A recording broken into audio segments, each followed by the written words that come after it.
Hello, this is Chris Phan, the commanding officer of the 501st Legion's Empire City Garrison in New York. Today, I'm here to present to you some clips from our Under the Helmet series. During the pandemic, we've tried to find other things to do, such as virtual trooping, some other projects, including the ECG Armory and ECG Storytime. Under the Helmet was conceived by our executive officer, John Diaz, as a way to interview some of our members and reminisce about some of our experiences with the 501st. It's a very informative series for those looking to join and for those who are already in the 501st, just to hear about other people's experiences with the group. We have over 14 episodes available on our ECG YouTube channel and our ECG virtual troop page on Facebook. Please check them out and enjoy this weekend. We're celebrating 50 years of Lucasfilm and raising funds for the FIRST organization. Please help support their efforts and please enjoy these clips from Under the Helmet. Thank you.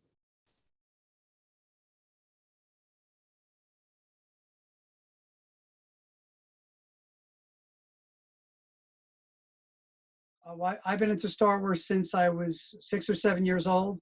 I was around that age when the original Star Wars came out.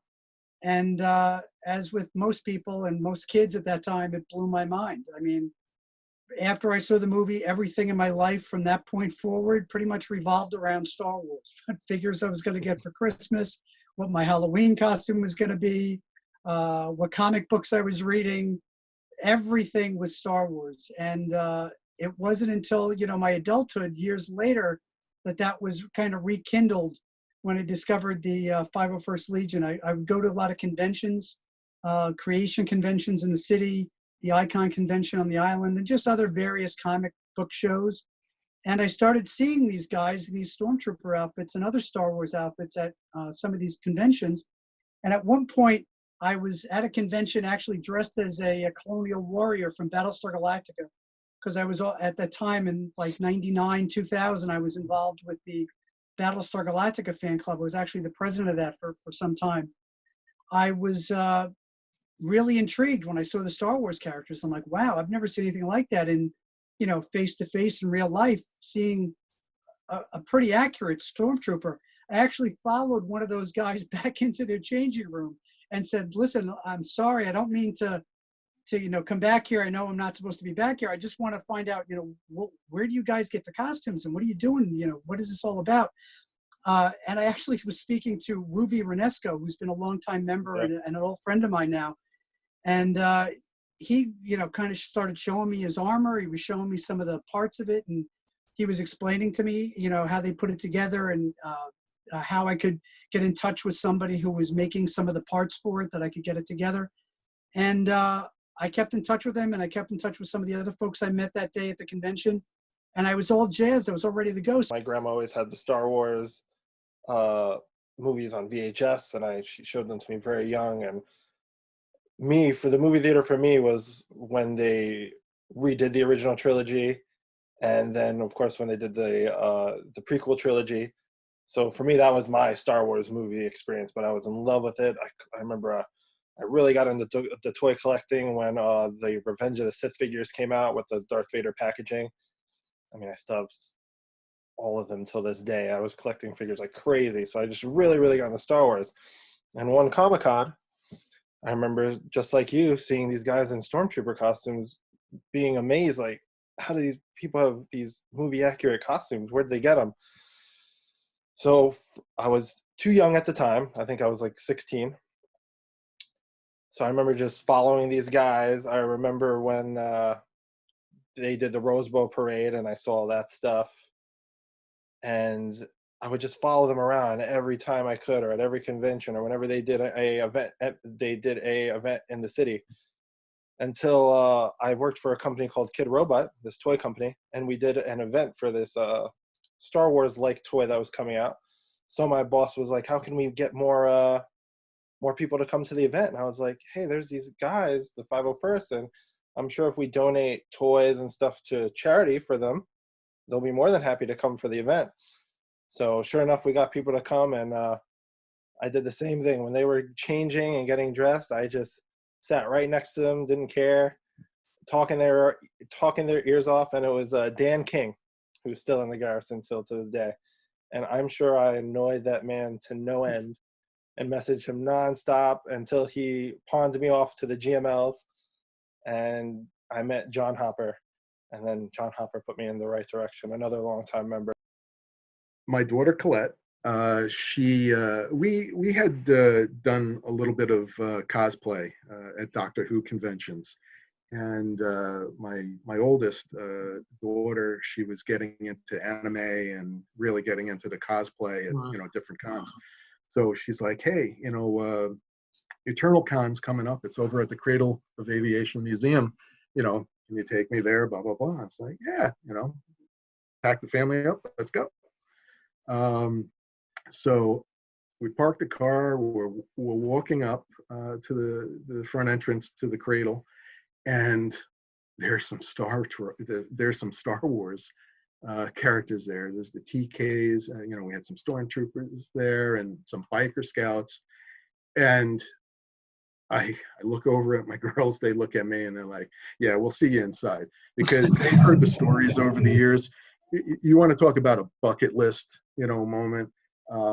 When I was a kid, it was probably like the following Halloween. I'm at a Halloween party over at one of my relatives' house, and my uncle comes over with one of his friends, and they were probably around college age, and they came dressed up as stormtroopers. So I'm looking, I was probably about like 9-ish, somewhere at the time. And I'm looking up. Now, these could have been like one of those party store costumes, so they were nothing like, what we're dealing with now. But, to a 9-year-old kid, I mean, this was the greatest thing. Yeah. I'm thinking, one day I'm going to do that. I'm going to dress up as a stormtrooper on Halloween. So fast forward many, many years later. So I see these stormtroopers and biker scouts in the front entrance. So I go walking over. So what's the first thing that happens to me? I get a summons from Chris Feehan, one of our bikers. How appropriate, years later, I've probably seen him hand out probably about 10,000 of those, tickets. So Chris hands me one of those things. I make a beeline right over to one of the stormtroopers. It winds up it was Alan. So I start talking his ear off. I was probably out there a good 20 plus minutes. And, so I'm being respectful, but at the same time, I'm asking questions when he's, not, with people coming up. Oh yeah, we all do that. And he was fantastic. I mean, they all were. So, Alan and Steve and Chris and, some of the other people that were there. So when I made finally, half an hour later, when I make my way into the Cradle, into the actual Eternal Con, after a while, I found where the 501st was. I found I found the Garrison, I found Rebel Legion and stuff. So I started asking all the questions. I find out about the forums and this and that. I think it was that afternoon, I had run out to my car and to get signal because I had no signal inside the Cradle. So I run out to my car and I registered for the Empire City Garrison forum right there on the spot. Because they're like, join the forum, ask the questions and this and that and everything. So anybody watching this, if you're, looking at joining, or if you have questions about, costumes and stuff like that, best things to do, ask the questions, join. I registered on the Empire City Garrison forum, the Legion, 501st Legion forum, 1st Imperial Stormtrooper Detachment. I mean, I did all of that stuff within 24 hours. I'm a new member. I joined the 501st in September, late September, and but I've known about the 501st for a long time. I asked my wife this question earlier today. I was like, when trying to pinpoint, like, when did I know about the 501st? And I've always seemed to know about them. I know it was like since the early 2000s, and because they started in the mid to late 90s, and it just I've always known that there was a costuming group out there. But when it really set in for me was I was at a Comic-Con at the Javits Center in New York City, and I saw a bunch of the guys, and they were, dressed up, and they had the 501st stuff on, and I was just like, man, that is so cool. I got to do that. So I set a goal, and that's what I did. That was about 14 years ago or so. Like I had said previously, my daughter and I used to cosplay anime characters. And we would try to pick characters in the same show. Like, I don't want to say father-daughter, but, an adult male and, teenage girl. And we went to Icon that year, which used to be held out at Stony Brook University. And we were cosplaying as characters from Neon Genesis Evangelion. I don't know if you know anime. Love that show. I was just binge watching it for my quarantine. I was Gendo, and my daughter was Rei Ayanami in the plug suit. Awesome. Yeah, it was great. They were great costumes. I was a lot skinnier then. But anyway, we had done the trade room floor, which I don't know if you've ever been to Icon. I've never been to Icon. Okay, it was at Stony Brook University, and the trading floor was in the gym, on the gym floor, and you had to go up these stairs to get to the upper level, which was like a snack bar area, to get outside. And we were heading out to one of the other classrooms, so it took up a large portion of the campus. We were heading to the anime showing room to see a couple episodes of Evangelion. We thought it'd be cool. We're in costume, whatnot. Reading, and all of a sudden I see two stormtroopers walk by me. And I look at them, and I look at my daughter, and I go, those are the best costumes I have ever seen. Ever. Let's follow them. So we follow them through, and these guys are wandering all over the place. And they finally wind up at these tables with other stormtroopers, sand troopers. I don't really remember the characters that were there, but they were sharing a table space with the Rebel Legion. And they had a 3PO, which was Ruby at that time, and a couple Jedis, X-Wing pilots, whatnot. And they started handing me all sorts of brochures, trading cards. Oh, yeah, you want to join us? You'll be a great Darth Vader. I put all this stuff in my swag bag and leave. Go see the Evangelion episodes and go home. Take that bag, take out whatever I purchased, and threw the bag into my desk drawer and forgot about it. About 10 years ago, I was cleaning out my drawer, and I saw this stuff. I said, oh, yeah, I remember them. I started doing some research, and that year, my wife, for our anniversary, bought me the Ruby's Deluxe Darth Vader.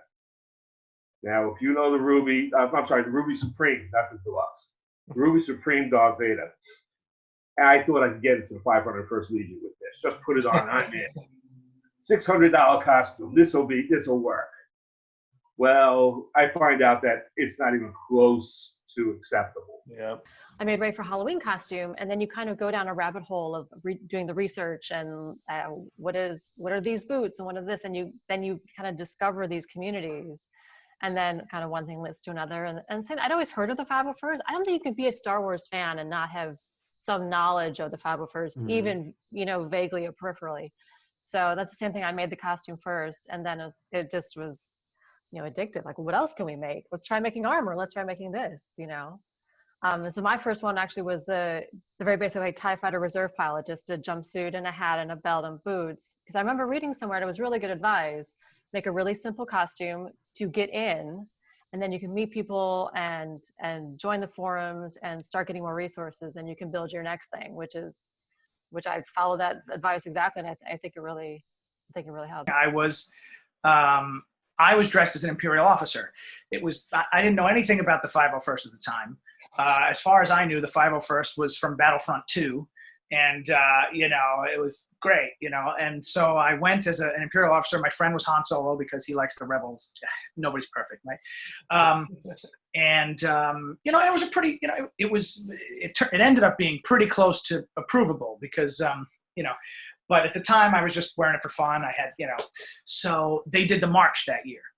Where everybody was just walking down the middle of the Javits Center, and I think it was Anthony Palladino who had his bullhorn, and I was just like, what is that, and how do I be a part of it? So of course and every time I would stop, people would stop to be like, oh, are you in the 501st? And I'm like, no. So I got home, I looked it up, and I checked out what was going on about it, and I was like, that is what I want to do. So I went to the CRL, I checked what I needed to fix, because I had like a Grand Admiral rank bar, because I wanted the highest rank I could get. But obviously you can't have a staff officer with a Grand Admiral rank bar. We all know that. I didn't know that at the time. So, I made the adjustments, I got the new stuff, I had to fix the collar, all this stuff. And my entry-level costume was that. It was that December, actually. Comic-Con was October. That December, I got approved for my first staff officer. And your first costume, which is another weird thing to hear. Most people's first costume is usually Stormtrooper, Darth Vader. It's usually a big costume. So you started off small because you were already there. That's it, man. I started off small, and I was like, great, I'm going to get in, and then we'll see what happens, right? So I got in, and I did a few troops, and I was like, hey, this is fun, but I am really just here to help out the armored characters. I really want to be an armored character. Who wants a picture with an officer? I get it. It's fine. I would have wanted a picture with an officer, but that's just me. Celebration 3, and this was in Indianapolis. Mm-hmm. And I attended strictly as a fan, and this is how green and like naive I was. I went there, and it really, if you can imagine this, it was almost like an awakening of the eyes. I have never seen anything like this before. This huge sort of a community, a convention this large, so packed with people. And when I saw all these stormtroopers just marching in a parade, I had no idea what the 501st was. I had no idea about any of these costuming fan groups. You're gonna laugh. At that point, I thought it was like, Lucasfilm sending in actors or with a character actors or something like that. And I thought to myself, wow, Lucasfilm really went all out. They sent, all these actors and stormtroopers, whatever. I had no idea. I mean, there were so many. I had never seen a sight like that in my life. Years later, you kind of get, desensitized to it and see so much of it. But back then, it was just like, oh my God, what is this? I feel like I'm in the movie or in one of the movies. And I just started talking to people, and they told me that these were just regular folk. This was a fan club called the 501st Legion. I'd never heard, what is 501? I mean, other than a pair of button 5 jeans. That was the only reason I knew what 501 meant. And I remember it was a guy. He was from the Texas Garrison. I don't know what Garrison it was there, but and he was just giving me the scoop and giving me the basic gist of what the 501st Legion does and all that. And he asked me where I was from. I told him I was based in New York City. And okay. He says, yeah, I know what Garrison is over there. And I'm like, what? Garrison. I didn't even know what the word Garrison meant. Like, what is that? This is how green I was in 2005. And he says, well, it's every town, every location, every state, whatever, has a local a charter or local section, and they call it Garrison. Okay, all right. And he says, well, when you go home, if you're interested, look up the Empire City Garrison, look up 501st Legion, and if you want to enter, if you want to join, and get all the info and submit your costume, and that just that started off, I guess 15 years later a string of adventures I would have in my life with the 501st Legion. You know, the 501st Legion was a secret to me for almost the first 20 years of its existence. And man, it kills me that I didn't know about the 501st Legion sooner. I was never really a big convention, sci-fi con, Comic Con guy, so I never went to any of these conventions. Occasionally, I'd go to see Star Trek, especially if William Shatner was there or someone. But I was redoing my garage. I wanted to make a nice man cave out of my garage. And I thought the coolest thing would be to have a stormtrooper statue right in the corner of my garage. So when I went on eBay and I looked up stormtrooper statue, and I said, wouldn't it be cool if you could actually take the armor off and wear it as a Halloween costume? So I found all these stormtrooper mannequins with things, and in the fine print it would say, that it's approvable by the 501st Legion. And this is this 501st Legion, and it all started right there. Just sitting on my iPad one day, all started one there. And that was only 3 years ago. In 2000, I was in high school and I went to my first con as a field trip with the Anime Club. Wow, that's pretty cool. And that's how I found out about the 501st. And I went, I want to do this. And then I waited 10 years and had money. And then I joined, not the 501st, but I joined a little smaller group. And then as I saved up money, I was eventually able to join the 501st because the expenses are a lot more. In around 2012, I think, I kind of got the idea that maybe I wanted to play Star Wars for a while. And I decided, well, if I'm going to play Star Wars, I'm going to want to do it right. I decided to start building a Darth Vader, the Empire Strikes Back Darth Vader. I went to the Sith Lord Detachment. These guys. I went to the Sith Lord Detachment website, and they were very, very helpful. And I also reached out to my local Garrison, which is the Empire City Garrison, which I am a proud member of. I think it was Comic-Con. So Javits, New York City Comic-Con. Every so often I'll attend. I'm not like an annual kind of guy, but I'll hit it every so often. In some years we've dressed up and kind of had a lot of fun with it. And I think I saw a stand and I saw a few folks in uniform. And I wasn't at the point where I was going to talk to anyone about it, but I was like, yeah, that's cool. In my mind, it was like, I'm probably going to have standards that I'll never meet. So there's really no point. But hey, that's cool. I mean, that's probably the first time I've ever heard of it.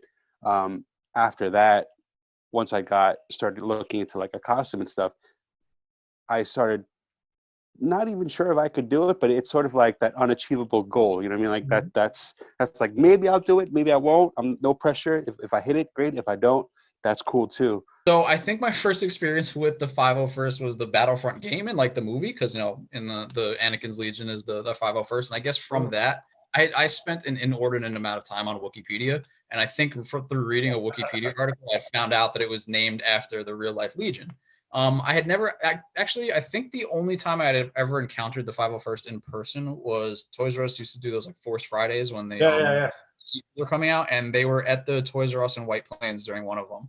And there's a bunch of pictures with me with. I'm pretty sure there's pictures of me with guys that I currently troop with, but I obviously can't recognize anybody in their armor. But yeah, it's funny looking back. Like, wow, I have 8 of these now.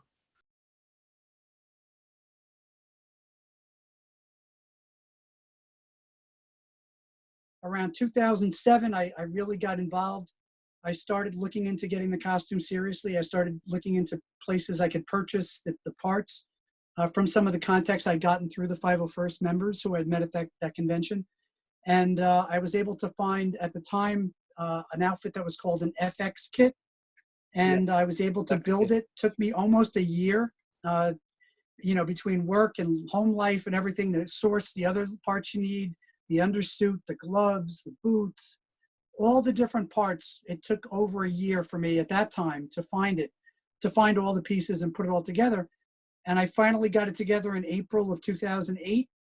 reached out to the 501st, sent in my pictures for approval and everything. I was waiting for my approval, but there was an Icon convention coming up in Stony Brook, Long Island. And I was so set on that was going to be my first troop. I said to my wife and my twins, they came with me to the convention. They wanted to go there for some of the Harry Potter stuff they had at this Icon convention. So I said, you guys go do the Harry Potter stuff. I'm going to get suited up and I'm going to go meet up with the 501st guys. So I got all suited up in the parking lot, went over to the table the Empire City Garrison had at the Icon convention. And I met some of the guys there, including Steve Orliano and I think it was Bob DeSimone and a few other guys who were still in the group to this day, and said, you know, guys, I'm sorry. I know I might have jumped the gun here a little bit, but I was waiting for approval and I got it on now. And I just thought maybe you could give me a once over. And they had their GML look me over and he says, you know what, you're good. Don't worry about it. This will be your first troop. And I got to tell you, it was up to that point in my life, it was the thrill of a lifetime to actually be accepted into the group, to actually get to do what I had, you know, wanted to do for almost 6 or 7 years after finding out about that group. Being able to be part of that group and be accepted by them was just an unbelievable experience and very gratifying. And I got my first kit. I got the AP kit, right?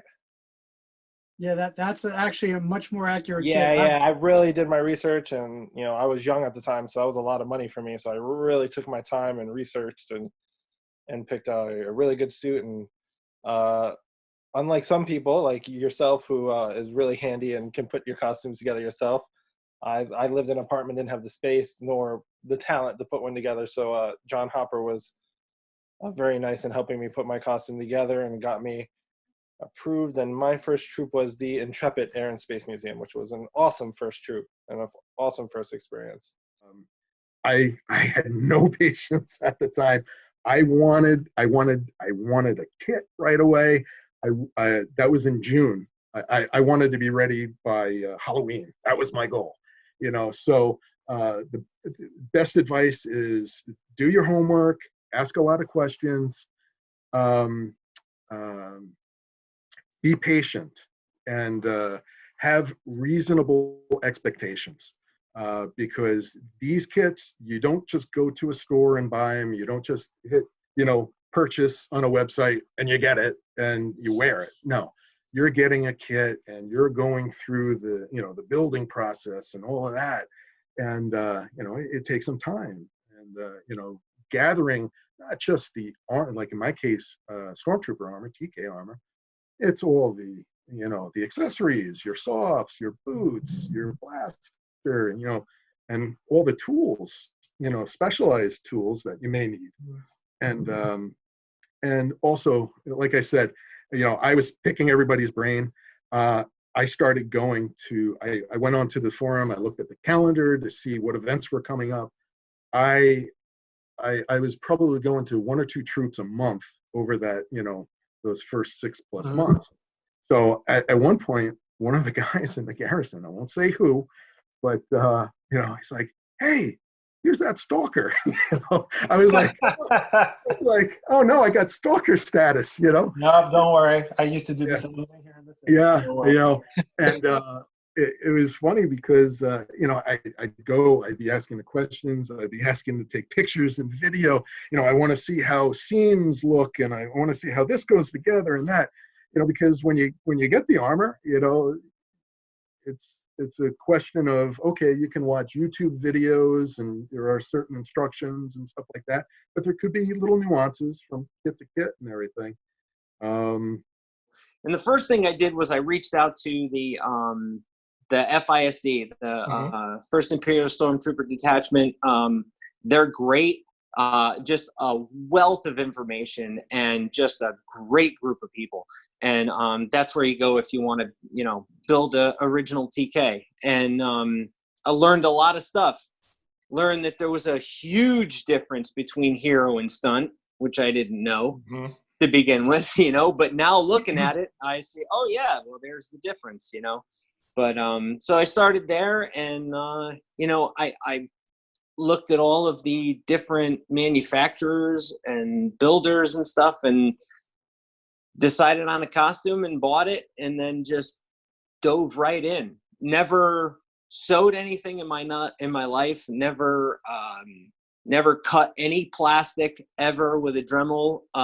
It was all on the fly. And the great thing about it was the FISD and everybody there at the Empire City Garrison, everybody helped. No matter what question I had, when I had it, it was amazing.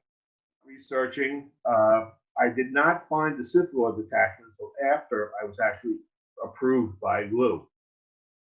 Darth Voorhees in the 501st world. But I did my research, bought the parts. It took almost 2 years to get everything together. Yeah, so like I said in past episodes to some of the other guys, for people who don't know, being in the 501st you learn a lot about patience. It's a long time to get things. Yeah, you definitely learn patience. And like I said, it took about 2 years to gather all the parts together. The worst part, believe it or not, was the leather bodysuit. Yeah, I hear that. That's like one of the hardest things to get for Vader. Well, back then, we have more resources now. If you're going to build with this knowledge, this is what knowledge I wish I had before. The detachments for the different costumes, like WhiteArmor.net, Wolf's High Speed PD, Sith Lord Detachment, Crate Clan, all those, they are invaluable sources of information, which I would have had my suit done a lot faster if I had known about them beforehand.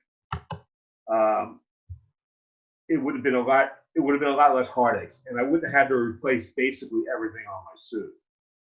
Because as my suit stands right now, the only part that is the same as what I got approved with is my leather bodysuit. I have 3 of them, but I still use my original one.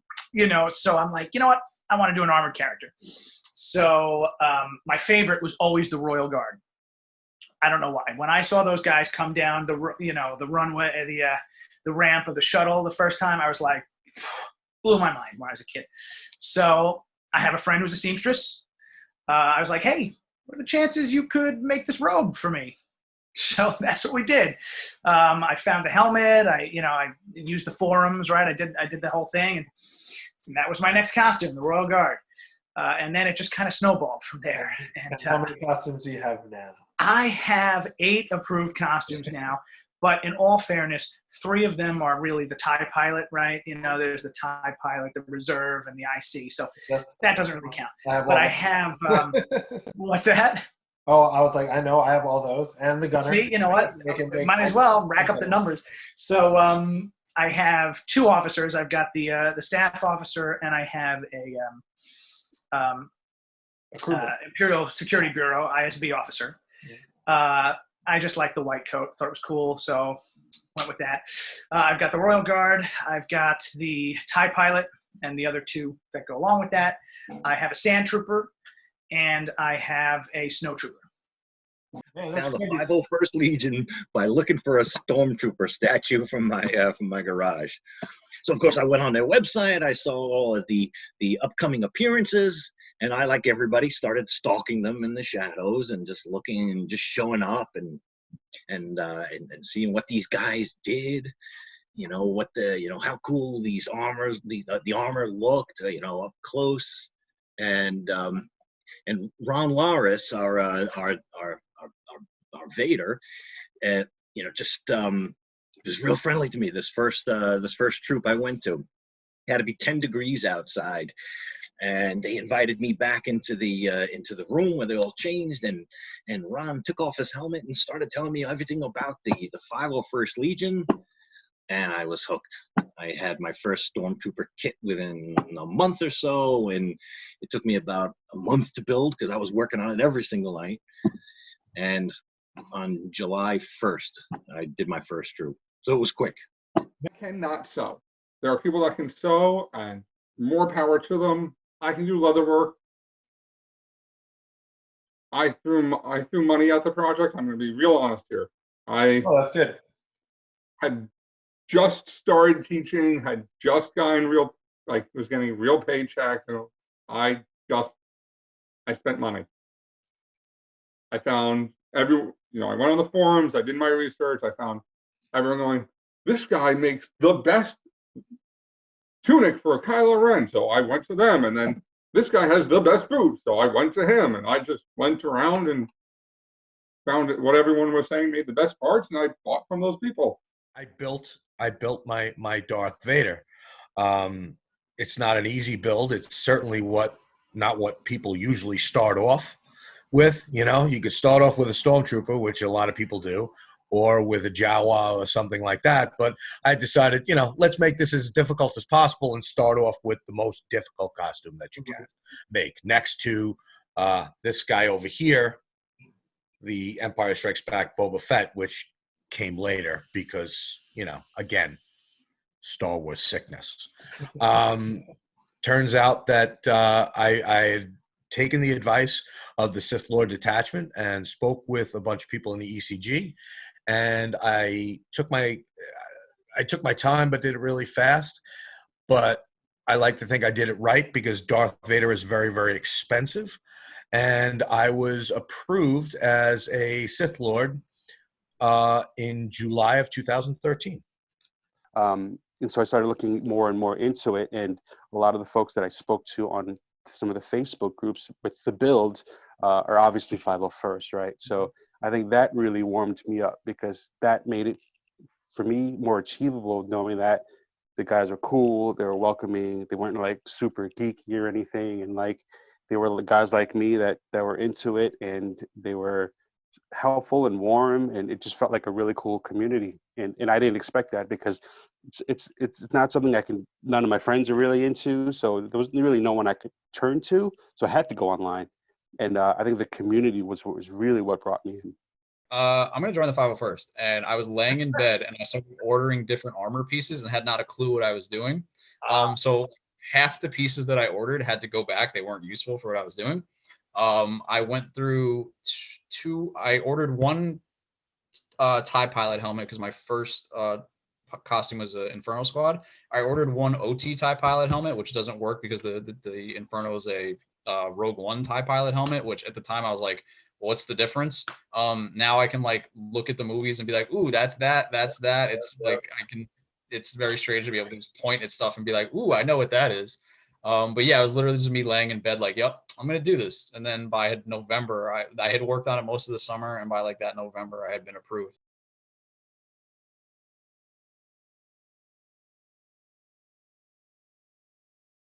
The hospital visits that we do hospital visits on a regular basis. We have a partnership with Stony Brook University. And it used to be more just whenever they would call us, we would come, and we would also inquire with them on if they had any special children there that wanted to have Star Wars characters come. We now have more of a regular schedule. That's been suspended, of course, because of this whole COVID-19 situation. But in general, we did set up a schedule that we usually go to Stony Brook Hospital 4 times a year. We have a quarterly visit. We have to keep it to only 5 or 6 troopers, and there is there is a real interest in doing that. So we try to rotate that as much as possible so that everybody gets a chance to do it. We also work with Cohen's Medical Center, and I think in the city we've worked with a few in Manhattan as well. Yeah, we've worked with a couple. I think it was Mount Sinai and also Maria Ferrari up in Westchester. Those visits I can't even describe to you. You're not visiting. Some of our events are huge events where we visit thousands of people. We do conventions with thousands of people like Comic-Con. We do libraries with maybe 50 to 100 people. You do a hospital visit, you may be visiting maybe 15 kids at most, maybe 20. And maybe 5 to 10 of those kids are really Star Wars fanatics who are really excited to see you there. It doesn't make any difference. If you even see one kid at a hospital that you're brightening their day by being a Star Wars character for them in that moment, you can see it in their eyes. You can live vicariously through their eyes and see their excitement. To have a kid who's going through any kind of situation that has to land them in the hospital and have them get excited about seeing you, it's an unbelievably moving experience. Just thinking about it, I'm getting a little teary-eyed because I can't even, it's almost indescribable. And I try to explain it to people, and it's so indescribable. It's something I can't even put into words. You can see through their eyes that wonder, that excitement, and to see it from a kid in that kind of situation, is just priceless and indescribable. It's an amazing experience. So we strive to make that kind of the core of what we do. That's something we always try to come back to. That's something we really push for and try to give people the opportunities to do that whenever we can. And I'm proud to say that I've done probably 50 or 60 over the course of my career, and they always, every single one of them sticks in my mind as a very moving and touching experience. I remember my first hospital visit, and I think it was John Hopper who told me, this is going to be a totally different experience, and it's totally going to change how you see this whole thing of trooping. And it really did. It was a really eye-opening experience, and it's good that we wear helmets, because to see these kids get so happy over that, some of them are sadly very sick and might not make it through, get so happy to see us is a very, very very humbling thing. Recently, I've done a couple of troops over at Stony Brook Hospital. I was told by a member, that those troops can get emotional, and so one of those troops was for a birthday party for a 5-year-old boy, and we had Darth Vader, and we had a security detail of a TD and a TK, and so we go there, and when we entered the room, they set up this one room for the birthday party. When we entered that room, this boy's face lit up like a Christmas tree, and it was just absolutely amazing. He just beeline to Darth Vader. It would have been nice if he came over to a TK. I'm not even sure he even saw us in the room. He just went right over to Darth Vader, and he, for the entire time that we were there, it was like a mile a minute. I am amazed that Darth Vader didn't lose his voice.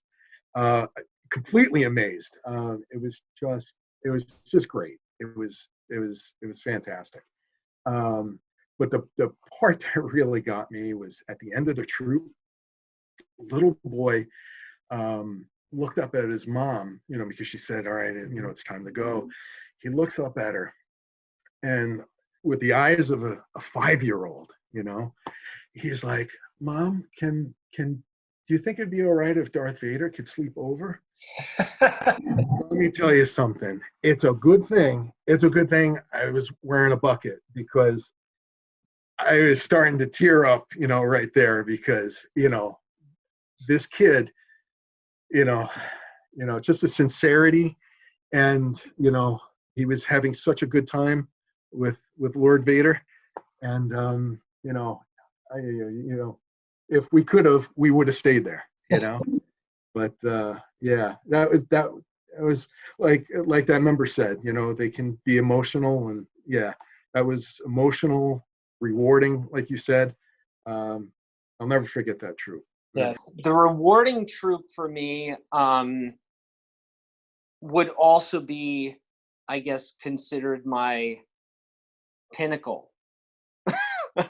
It would be the troop to Jordan, because I was actually part of the group that got to go to Amman, Jordan, to be at the premiere for Rise of Skywalker. On the rewarding side of it was that, it wasn't just going to the premiere. It was going to the country itself. And one of the first troops we did was at a hospital for kids with cancer. And as a new person, that was my first hospital visit.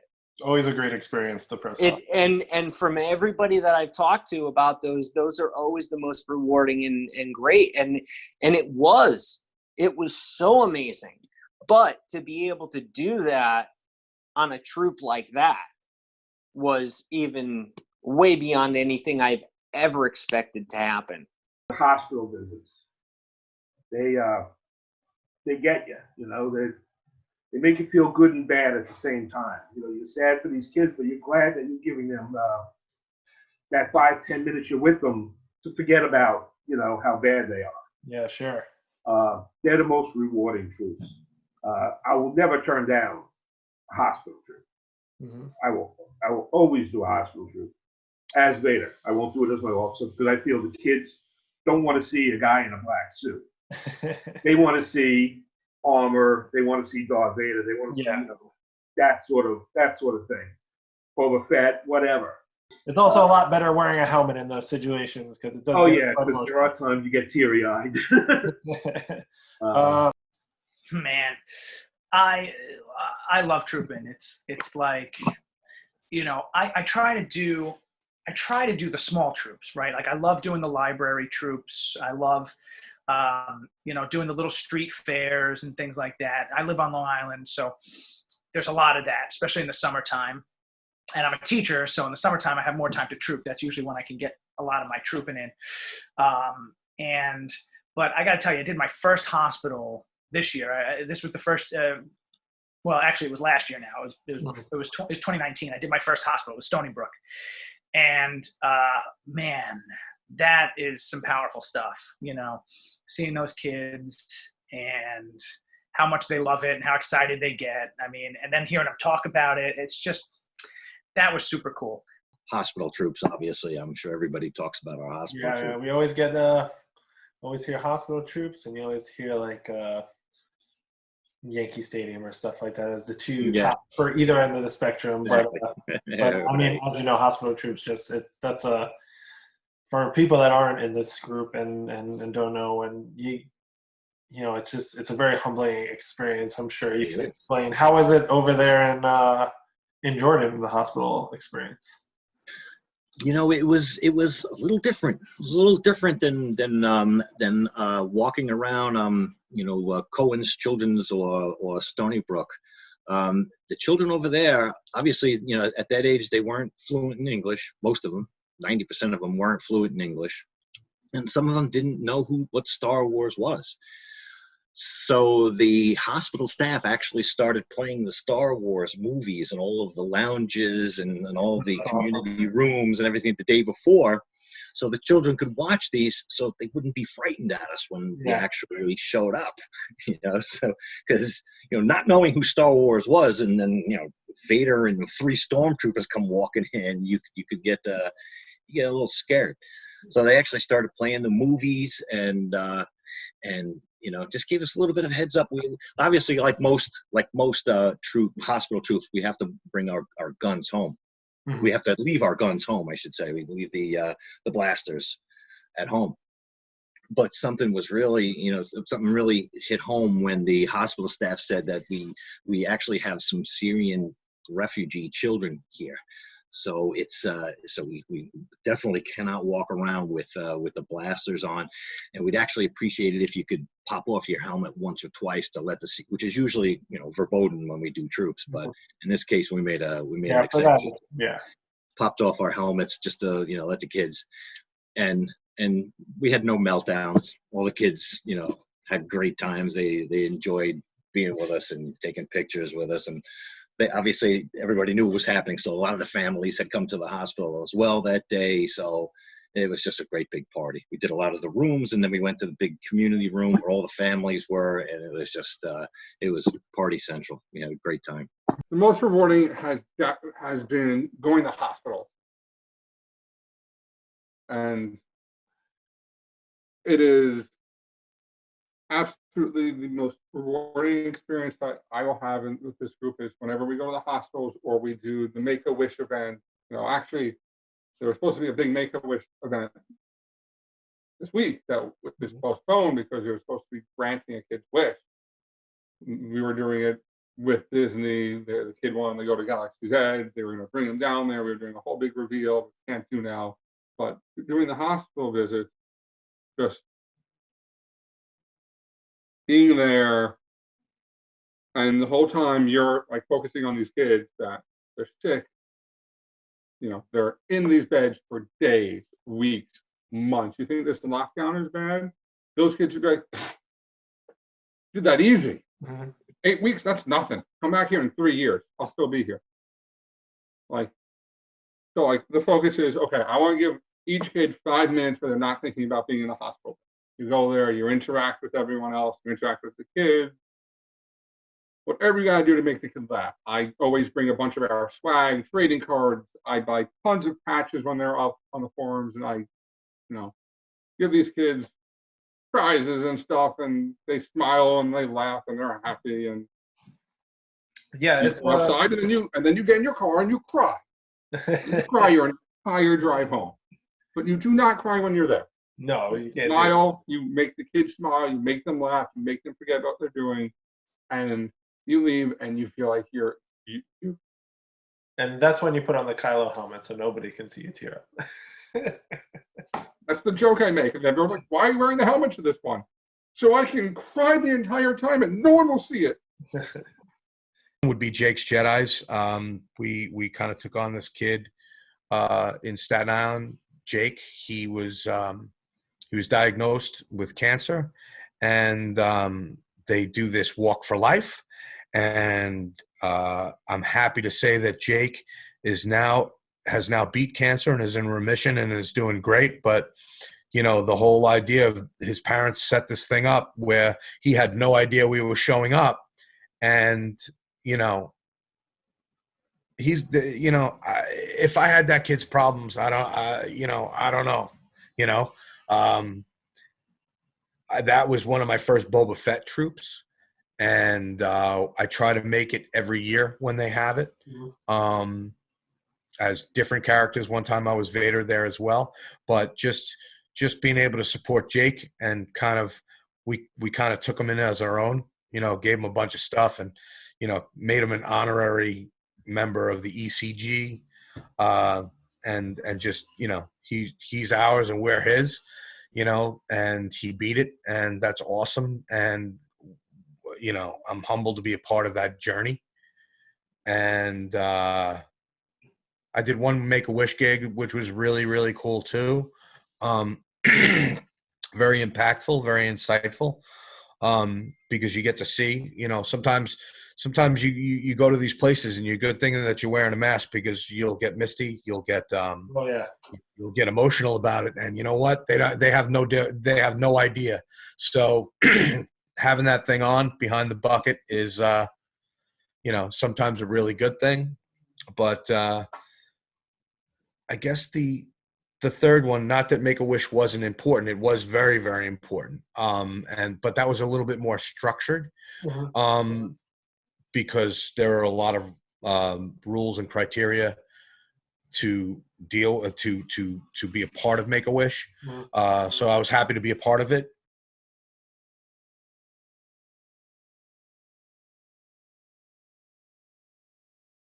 We do get to do some incredible troops for different charities. Like we get to do things for nonprofits like the Intrepid, where we got to see the Enterprise and got to take pictures with it, and got to do a couple of kids days at the Intrepid. That was just an incredible museum to visit, and an incredible experience to get to be there and participate in an event there. We do the Cradle of Aviation out here on the island, which is another aviation museum, very often. I'd say we do that 3 or 4 times a year, and do various events for different charitable organizations there. And we get asked to do just crazy, crazy stuff that Disney Lucasfilm asked us to do that I never would have imagined in a million years that I would actually get to do just by putting together some plastic costume and joining the 501st Legion. I mean, everything from being on the Today Show, Good Morning America, doing a commercial for Spike TV that was like a holiday-themed commercial, and dancing around and to some ridiculous Star Wars song that was a holiday theme song. But we've done like Ink Masters, what's that show? The Home Makeover show. Yeah. That we did it for a family that had lost their home in a fire, and they were getting a trip to Disney World, and they had brought us in to do that. But it runs the gamut from different television appearances, promotional appearances, and it's nice to be recognized by Lucasfilm and Disney for our accuracy, that they understand, that they know that if they request us, that we're going to know how to stand there and act appropriately, that we're going to obey their rules, and that we're going to show up in a movie accurate costume. They really have no qualms and no worries about partnering with us and working with us whenever they need us for those types of experiences. So it's great that they afford us those opportunities and open that up to the members of the group. We've gotten to do some pretty crazy things. Again, it was another vague email we got from the Heads Up, and they said, hey, we need somebody to wear this costume for, what was it, The View. Yeah. And we're like, okay, but they need a certain size. So honestly, it was a small size. So it always winds up to be me or Chris for that, because we are very skinny guys. So I got picked and had no clue what I was wearing until I got there. And when I got there, it was the Sith Trooper armor from The Rise of Skywalker. Not only was it the armor, but it was one of the screen-used armors in the movie that I got to wear. And that was such an amazing experience. And to put on one of the costumes from the movie is crazy. And I guess it turned out well, because what was it, like a month later? A month later, we both got asked to do the ESPN commercial. Yeah, we got asked to do an ESPN commercial in Connecticut, and they messaged me, hey, would you like to come do the Sith Trooper again? And you don't have to ask me that, of course. Yeah, of course I'm going to do it. You don't have to ask me twice. So I was lucky enough to be able to do it again, and yeah, it was a crazy experience. Every troop that you do, there is, a reward. Whether it's a troop at a library or a sporting event or, a con or this or that, you make a little kid smile. They come up to you, they grab your leg or something, it's just putting on the armor and making somebody smile. And it's not just kids. I mean, you're making, adults smile too. Sometimes it's hard to differentiate, who got, more excited, the kid or his parents, you get those, can we take a picture with you? It's for, okay, no problem. But as far as rewarding troops, there's, also sentimental, and, everybody gets into trooping for different reasons. Of course. They like certain types of troops or this or that. I have a nephew who's autistic, and I'll never forget, we had a troop roll around. It was an autism event over at Jones Beach. And when that rolled around, it was a great participation from the Garrison. We had a bunch of members there, and we took pictures with people, there. But they put us over at the start. It was a walk. It was a walk for awareness and also to raise funds.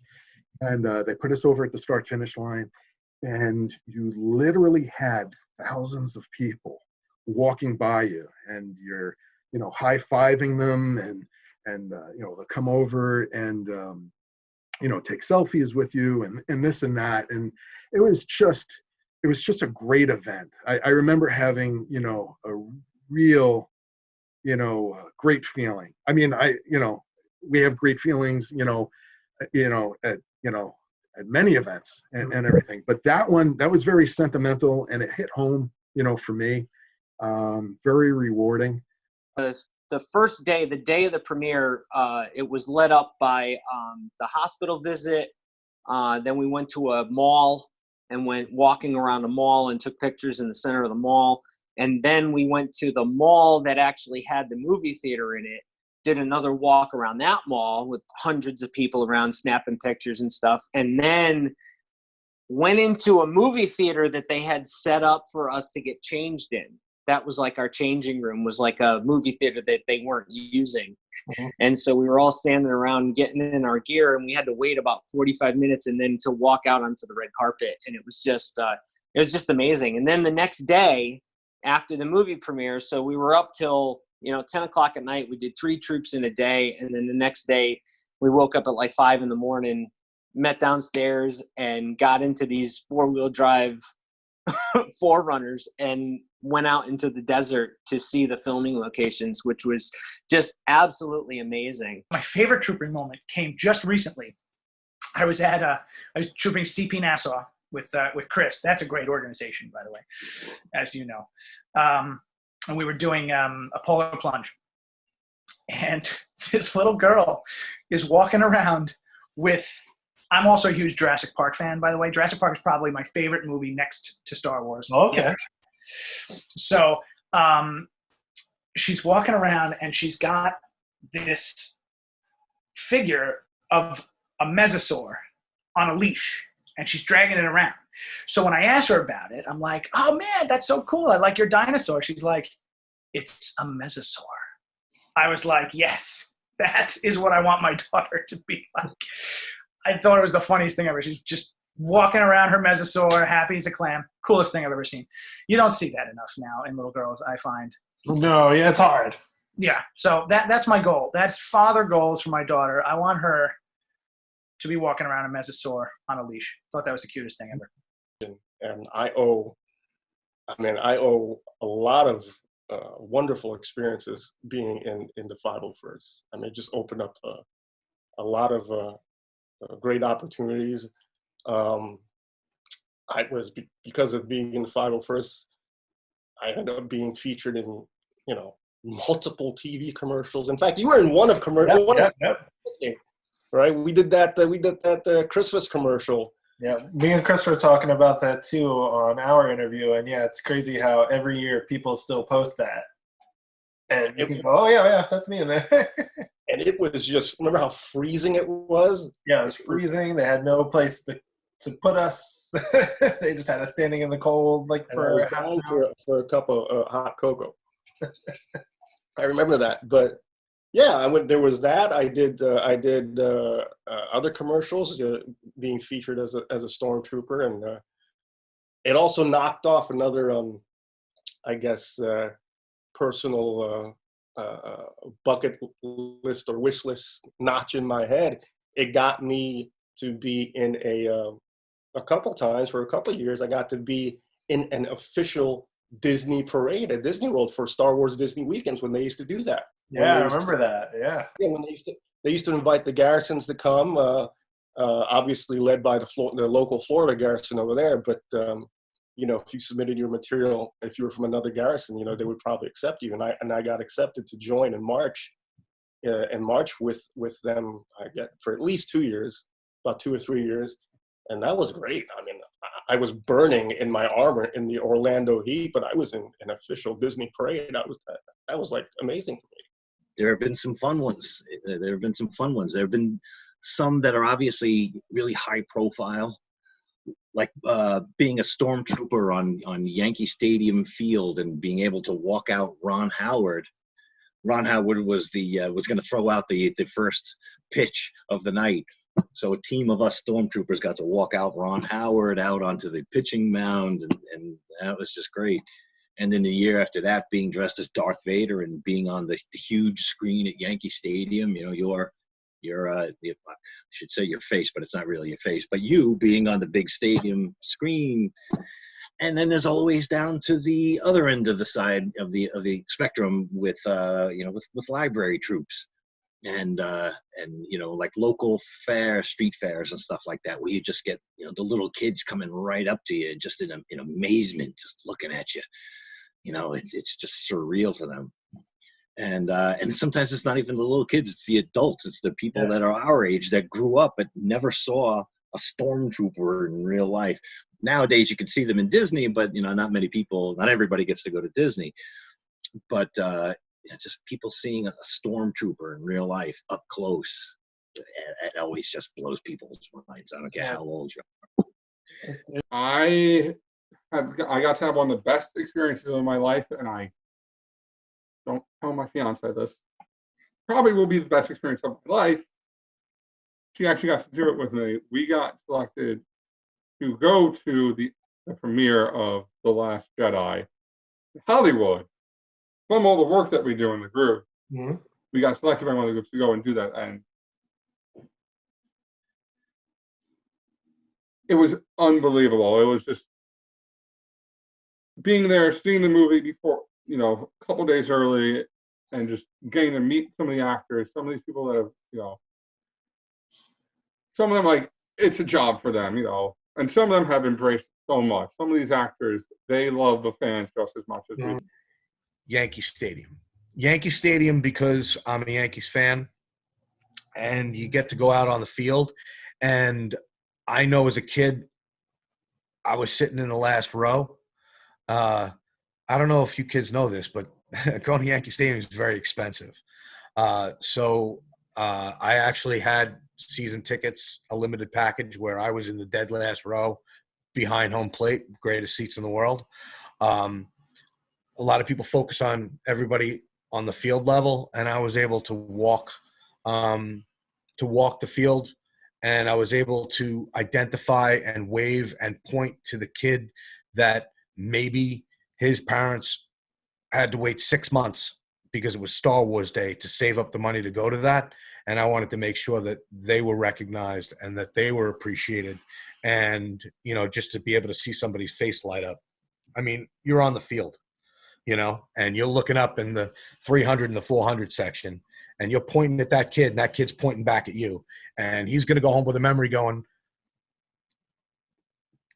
the Star Wars guy saw me all the way up here, and he gave me a high five, and he pointed at me. And I pointed back, and he waved to make sure that he knew that I pointed at him. And, the kid went back with something. You know what I mean? That's, I'm getting to live a dream by being on the field at Yankee Stadium, hallowed ground to me. And I'm able to point up to that kid that maybe couldn't be there. It could have taken a long time for his family to be able to take him to that, because Star Wars Day was special, and they made it a big deal. And I was hoping and happy to be able to make it a bigger deal for that person. You know what I mean? Those kids. I would say being on the floor during halftime at the Knicks game was the craziest thing. A, as a fan, because I'm a huge Knicks fan. B, it is kind of a surreal experience to have 18,000 people all just kind of like looking at you. And kind of, especially because they had a halftime show going on. People were excited there to see us. Fun kind of story that if somebody at MSG sees this, they'll probably kill me. But my Inferno Squad boots are like World War II metal motorcycle riding boots. They have metal on the bottom. And my heel accidentally scuffed the floor at MSG. Oh. So whoever has to polish that, that's my fault. That's my bad. But I thought that was really cool. And we were there, and like Ben Stiller walked by us and was like, "Hey, Star Wars people." I was like, "What?" So that was a really cool experience. Yeah, that was probably the craziest thing I've ever got to do there.